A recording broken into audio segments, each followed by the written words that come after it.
the way they fell to the sea from our bags. And anyway, what would you do with your time if there were no gappers?" "Sleep," said Capable, whose eyes were deep, dark pools. "Ha ha, sleep, yes," said her father sadly, and went off for his afternoon nap. Now, gappers are not smart, but then again, they are not all equally stupid. One day, at the bottom of the sea, one of the less stupid gappers, who had a lump on one side of its skull that was actually its somewhat larger than average brain sort of sticking out, calculated that of the 3 houses in Frip, the reddish one, Capable's house, was about 15 feet closer to the sea than the next closest house, which, when you are the size of a baseball and have no legs and move around by crinkling and uncrinkling your extremely sensitive belly, is useful information. So that night, instead of splitting into 3 groups, the gappers moved in one very large, impressive shrieking group directly into Capable's yard. There were approximately 1,500 gappers living in the sea near Frip. Each Frip family had about 10 goats. Therefore, there would normally be about 500 gappers per yard, or 50 gappers per goat. Tonight, however, with all 1,500 gappers in Capable's yard, there were approximately 150 gappers per goat. Since the average goat can carry about 60 gappers before it drops to its knees and keels over on one side with a mortified look on its face, when Capable came out to brush gappers that night, she found every single one of her goats lying on its side with a mortified look on its face, completely covered with shrieking orange gappers.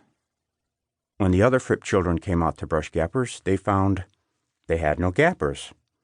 So they went back inside and fell asleep. In the house next door lived Mrs. B. Romo, a singer, whose children, 2 sons, were also singers. They all sang in a proud and angry way, as if yelling at someone, their faces bright red. "It's a miracle!" Mrs. Romo shouted next morning when she came out and discovered that her yard was free of gappers. "This is wonderful! Capable, dear, you poor thing. The miracle didn't happen to you, did it? I feel so sorry for you. God has been good to us by taking our gappers away. Why? I can't say. God knows what God is doing, I guess. I suppose we must somehow deserve it. Boys, come out and look." And her boys, Robert and Gilbert, came out and looked. "What?" said Robert, who was himself only slightly brighter than a gapper. "I don't get it," said Gilbert, who was exactly as bright as a gapper. "No gappers, boys," said Bee. "See? No more gapper brushing." "So what are you saying, Ma?" said Robert. "Are you saying we don't have to brush gappers as long as there aren't any?" "Is that what you're saying, Ma?" said Gilbert. "Boys, it's a good thing you're such excellent singers," said B. Romo, sort of rolling her eyes at Capable, "because you're certainly not going to win any brain awards." "Well, I don't want a brain award," said Robert. "Me too," said Gilbert. "I don't want a brain award either." "Unless they give money with it," said Robert.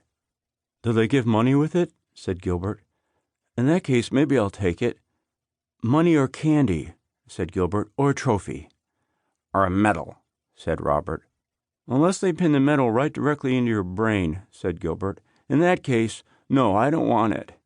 "Me too," said Robert. "If they're going to stick a pin into my brain about it, forget it." "Boys, stop talking," said B. Romo. "Stop talking now. Go inside and sing." "Okay," said Robert, "but no brain awards." "And that's final," said Gilbert. And the Romo boys went back inside and sang some more angry scales, after which they argued about which of them sang the best, after which they wrestled about which of them sang the best, and there was the sound of some wooden thing breaking, possibly a piano bench. Later that day, Capable came out to brush gappers and found Mrs. Romo saying heave-ho to a team of several strong men from Fritch, the next town over, who had their shoulders to the Romos' little green shack.